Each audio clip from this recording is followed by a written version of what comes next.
morning. Welcome to my messy kitchen.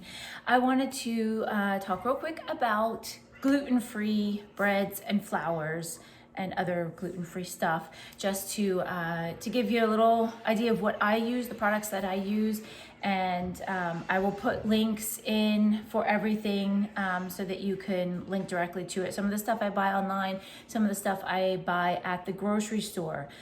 Thankfully, over the past 3.5, 4 years that I have been dealing with gluten-free, it has improved a lot. There are a lot of options out there. It is so much easier to find. You can go to restaurants and find gluten-free menus or things listed, marked on there as gluten-free. So it's much easier to be gluten-free now than it was when I first started. And I feel for the people who have had to be gluten-free for even longer than that, because you have had to suffer. Ideally, bread is something we don't want to have too much of, because it is still a processed flour, whether it's gluten-free or not. And we want to get away from processed stuff as much as possible. So, but saying that, I have 3 children who pretty much eat a sandwich every single day for lunch, because it's easy, it's what they know. Sometimes they can even make it for themselves. So, we have some compromises. Now, while my kids have not been tested or had any reason to believe that they are sensitive, allergic, whatever, to gluten, because I went gluten-free, pretty much the whole household went mostly gluten-free. They still get certain things that have gluten in them, and I just don't eat them. But for the most part, we stay gluten-free with the majority of our products in this house, because we don't want mama to feel left out. And honestly, it's super awesome that all 3 of them will try to offer me something that they have, or they'll ask, "Is this gluten-free? Can you eat it?" So they're very conscious of that, and we've talked a lot about it. So they are probably more educated than a lot of people about gluten and what it does to me, at least. So let's talk bread real quick. I have tried every kind of bread I could find with gluten-free breads. I have made breads. Some turned out really well, some not so much. The ones that I made, the kids are kind of, There was one I think that they liked, but most of them they weren't that happy with, because a lot of times when you make it, there's a lot of egg in it, and it can be very eggy, and I would say sometimes they're more spongy than the kind of chewy fluffiness of like a traditional bread. But my favorite one that I have found that the only one we use now is from Happy Campers. So I'm going to show you. I actually have 3 of them. They have 4 different varieties, and we buy 3 of them because everybody likes to have their own thing.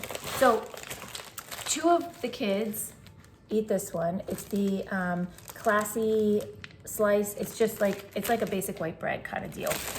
One of them loves his Craven raisin, cinnamon raisin kind of bread. And then most of the time, if I'm eating it, I go with this one, the hemp puree, just because, we go through loaves of bread pretty quick with 3 kids eating a sandwich every day. So, there's one of them now. Hi, go get your work done. So here's the reason that I love these breads over all of the other ones. One, they taste great. So that's a big thing, is finding a gluten-free bread that actually tastes good is very important, and it's very hard to do. They're not dry and crumbly like some gluten-free breads are. The other thing, and probably the even more important reason that I love this bread over some of the other ones that I found, is that it has 6 grams of fiber. And a lot of gluten-free breads, a lot of times you'll find breads are made with rice flour, and I think you see sorghum a lot, potato starch or flours. And while that's not bad, you can get a lot of arsenic in your system from eating a lot of rice. So when you go gluten-free and everything you're eating is made with rice flour, it could potentially be an issue. But again, you don't necessarily get as much fiber from most of the other gluten-free breads that I found. I think there was only one other one that had like maybe 3 or 4 grams in it. So let me double check. 5 fiber. So the hemp puree, because it has the hemp seeds in it, has a little bit more fiber. The other two have 5, which 5 grams of fiber for a serving is awesome when it comes to bread, and a serving size is 2 slices. They are not super huge, thick slices of bread. They are normal, perfect portion size, in my opinion, of bread. So they have they're all 4 grams of fat. The calorie count is about this. The cinnamon raisin one's a little higher at 200. The others are 170-ish. They have 4 and 4 grams of protein. So you're getting some good nutrients out of it if you're gonna eat bread, which again, we don't wanna eat bread all the time. They're made with like this, it's a flour mix of millet, sorghum, buckwheat, quinoa, and amaranth. So a big thing with them is it's like the ancient grains. It's the good ancient grains that haven't been tortured and bastardized by industry and making them all GMO'd to cause all the problems. So Happy Campers is awesome. Again, I'll put the link there. They have 4 different kinds. They have a flour that I have used to make rolls, cinnamon rolls, breads. You can do all pancakes. I mean, pizza dough. You can make basically anything with it. So it's a good flour option too. Good flour blend option that you could get. Another thing, because not that I ever ate tons of bagels, but I mean, I did live in New Jersey for a while, and the bagels are really good because they use water from up there. And I kind of missed having a bagel every once in a while, but I found another option. It is called Pagels. They are paleo bagels from Bedrock Bakers. And again, they have 4 or 5 different versions, and they now have an English muffin, which I like as well. But these are all made, they're cassava flour, potato starch, almond flour. This one obviously has raisins in it, but they're paleo. So again, paleo is a diet, it's a lifestyle. You can look it up. We could talk about it another time. I don't follow a paleo diet, but I do like the grain-free paleo options that you can find a lot of times. So when you think paleo, the idea was that it's eat like a caveman ate, so you're not eating processed stuff that you would not have found back in hunter-gatherer days. So this is, they have different 4 or 5 different bagels that you can get, and they're smaller, so portion-wise, it's much better. They come frozen. You keep them frozen, thaw them out in the fridge. But I love them. I don't eat them every day again, but every now and then I feel like I have a bagel. You could cream cheese and stuff on it. You could, they have an everything that's really good, making egg sandwiches. So that's kind of my bread thing, my bread area. The rest of the stuff here I have is flours. My counter's covered right now. So somebody asked about gluten-free flours. My top 2 go-to gluten-free flours for anything I do is almond flour and coconut flour. And yes, Bob's Red Mill is the brand that I typically buy. They are certified gluten-free, so it's always important to look for that, because sometimes things might be, it could be a naturally gluten-free thing, but it's processed in a plant where they process gluten things and they don't clean well enough or use different lines for the processing. So you could still get gluten into your naturally gluten-free food because of that, which for somebody who is celiac, that would be super important. For somebody who just has a sensitivity, it may or may not cause you any problems. But Bob's Red Mill is a good brand that I like. Almond flour, coconut flour. These are awesome.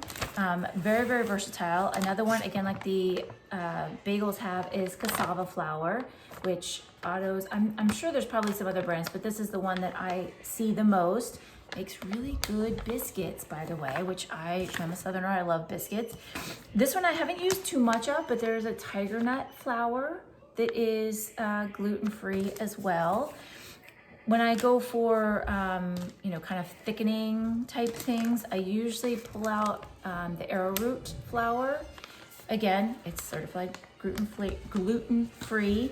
And I've also, which you can't see this one as well, it is or Garbanzo or Fava bean flour. So this one is good too. This one gives you the extra protein in it that you might not get from some other things. So think about that as you're baking or cooking or using flours. There's tons of recipes out there. There's, go to Pinterest, Google, whatever. You will find plenty of recipes for stuff. Another product, gluten-free, that I really like is called Simple Mills.